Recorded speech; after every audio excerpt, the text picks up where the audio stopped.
Hello बच्चों, welcome back. तो चलिए एक बार फिर से हम आप लोग के सामने हाजिर हैं। आज हम लोग क्लास 12th का चैप्टर नंबर 2 या फिर बोल सकते हैं चैप्टर नंबर 3।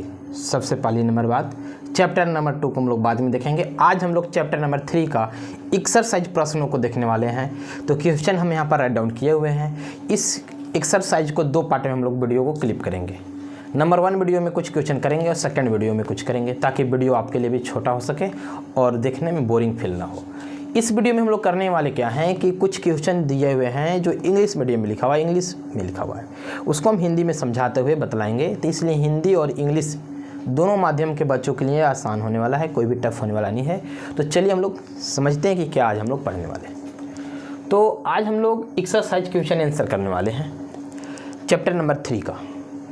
तो नंबर 1 में अगर बात करें, क्वेश्चन क्या कर रहा है, the storage battery of a car has an EMF of 12 volt. यानी कि एक हमारा स्टोरेज बैटरी है जिसका ईएमएफ दिया हुआ है 12 वोल्ट। ईएमएफ कितना हमारा दिया हुआ है? 12 वोल्ट। जो भी मेरा डाटा है पहले उसको गिवन दैट लिखने हमको सीखना है। अगर हम गिवन दैट लिखने लगते हैं तो हम लोग को आंसर वहाँ से मिलने लगता है। आगे क्या कर रहा है, if the internal resistance of the battery is 0.4 ohm. यानी इंटरनल रेजिस्टेंस मेरा कितना दिया हुआ है? 0.4 ओम।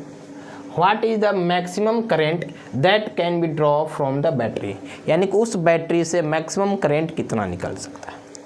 तो सबसे पहली नंबर हमको पता होना चाहिए कि अगर मान लीजिए हम इस क्वेश्चन को ध्यान से देखें तो इसमें हमको 2 चीज़ दिया हुआ है। पहला नंबर जो दिया हुआ है ईएमएफ दिया हुआ है मेरा, ईएमएफ, और ईएमएफ मेरा कितना दिया है?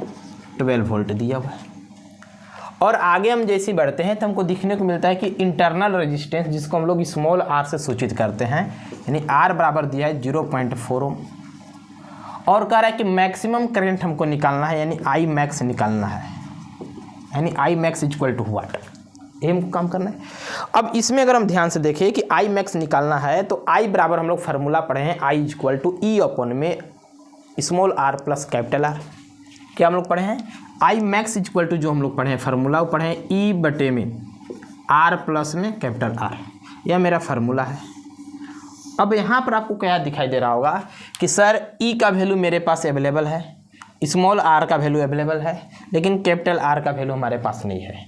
तो इस कंडीशन में क्वेश्चन को फिर से आप रीडिंग कीजिए। क्या कर रहा है कि मैक्सिमम करंट, जब भी मैक्सिमम करंट की बात करेगा या शॉर्ट करंट की बात करेगा तो वहाँ पर मेरा कैपिटल आर का मान 0 की इक्विवेलेंट हो जाता है। किसकी इक्विवेलेंट हो जाता है? 0 का। यानी कुल मिलाकर जब इसको हम वैल्यू को पुट करेंगे तो क्या हो जाएगा? आई बराबर ई का वैल्यू मेरे पास कितना है? 12 वोल्ट, और स्मॉल आर का वैल्यू कितना है? 0.4 प्लस में 0 करेंगे, सॉल्व करेंगे तो आई बराबर 12 अपॉन में 0.4, पॉइंट हटा देंगे तो यहाँ 0 आ जाएगा। 4 से भाग दे देंगे तो आई बराबर हो जाएगा 4 × 12, यानी कि 30 एम्पियर। कितना आ जाएगा? 30 एम्पियर। यानी मैक्सिमम करंट मेरा कितना होगा इससे? 30 एम्पियर होगा। बहुत ही सिंपल क्वेश्चन था, कोई टफ नहीं था, आपको भी समझ में आ गया होगा। क्वेश्चन संख्या नेक्स्ट, क्वेश्चन संख्या 2 की अगर बात करें तो क्वेश्चन संख्या 2 में क्या बोल रहा है कि a battery of EMF 10 volt. जहाँ भी हमको कुछ डाटा गिवन लग रहा है उसको पहले सर्कल कर लेते हैं हम लोग। तो यहाँ पर हमको ईएमएफ देखने को मिल रहा है 10 वोल्ट। आगे जैसे बढ़े क्या मिल रहा है? And internal resistance of 3 ohm, यानी कि स्मॉल आर का वैल्यू कितना है? 3 ohm, is connected to a resistor. किससे कनेक्टेड है? रजिस्टर के साथ। If the current in the circuit is 0.5 ohm. क्या करा है? अगर उस सर्किट में करंट 0.5 एम्पियर है तो what is the resistance of the register, यानी कि उस रजिस्टर में रेजिस्टेंस क्या है? What is the maximum terminal voltage of the battery when circuit is closed. यानी जब हम उस टर्मिनल वोल्टेज क्या होगा जब सर्किट को क्लोज्ड करेंगे, ऑन कर देंगे। सबसे फर्स्ट नंबर क्या करते हैं हम लोग, गिवन जो दिया हुआ उसको लिख लेते हैं, तब आगे देखते हैं। ईएमएफ मेरा दिया हुआ है ईएमएफ, और ईएमएफ का वैल्यू कितना है? 10 वोल्ट। आगे बढ़ते हैं तो हम लोग को यहाँ पर 3 ओम दिया हुआ है। 3 ओम है क्या? मेरा इंटरनल रेजिस्टेंस है। क्या है मेरा? इंटरनल रेजिस्टेंस, यानी स्मॉल आर का वैल्यू कितना है? 3 ओम।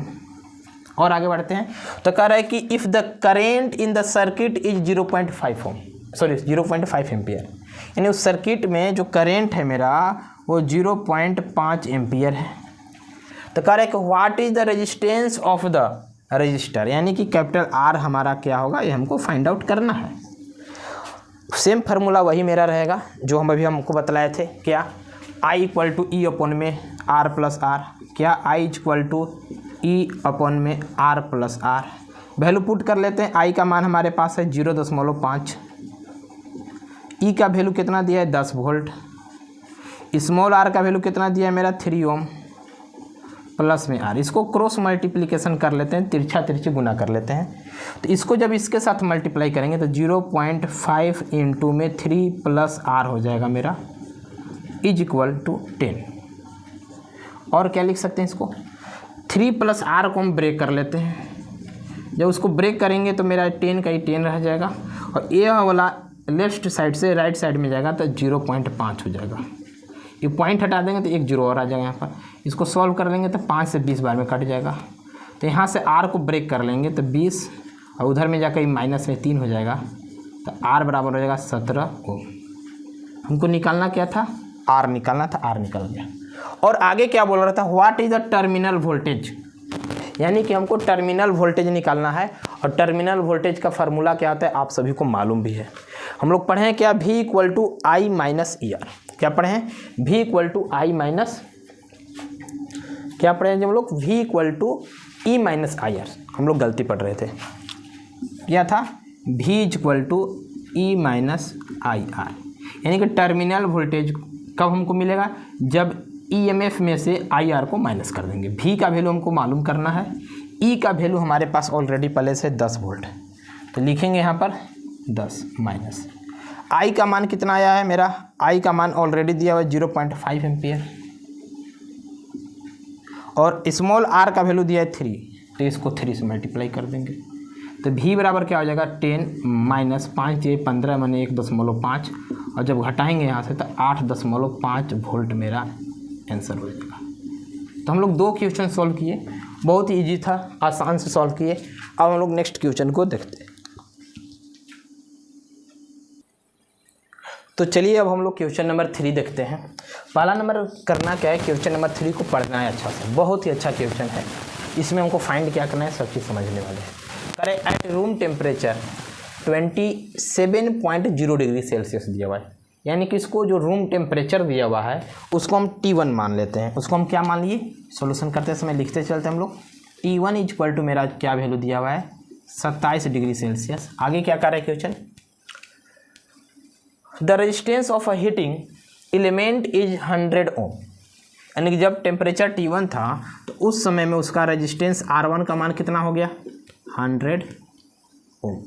Next, what is the temperature of the element if the, क्या करें, what is the temperature of the element if the resistance is found to be 117 ohm. यानी अगला कंडीशन में क्या कर रहा है कि T1 टेम्परेचर पर उसका 27 डिग्री सेल्सियस जब था तो रेजिस्टेंस हमको क्या मिल रहा था, 100 ohm.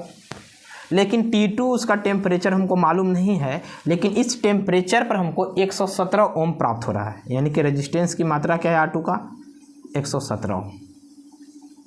Next, given that the temperature coefficient of the material of the resistor is 1.70 into 10⁻⁻4 degree Celsius inverse.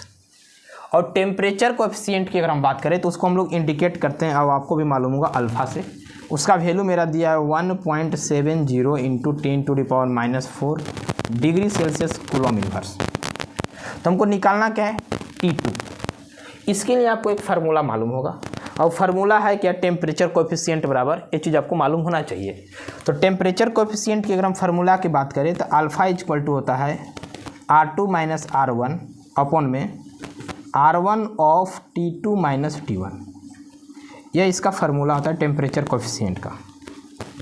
यह मेरा टेम्परेचर कोएफिशिएंट का यानी अल्फ़ा बराबर फार्मूला होता है। अब इस पर हम लोग वैल्यू पुट करेंगे। अल्फ़ा को हमको निकालना है, नहीं अल्फ़ा हमारा दिया हुआ है 1.70 into 10⁻⁻4 is equal to R2 minus R1। R2 का वैल्यू कितना है 117, R1 का मान कितना है 100, तो लिखेंगे 117 माइनस 100 अपन में R1 का वैल्यू मेरे पास गिवन है कितना है 100,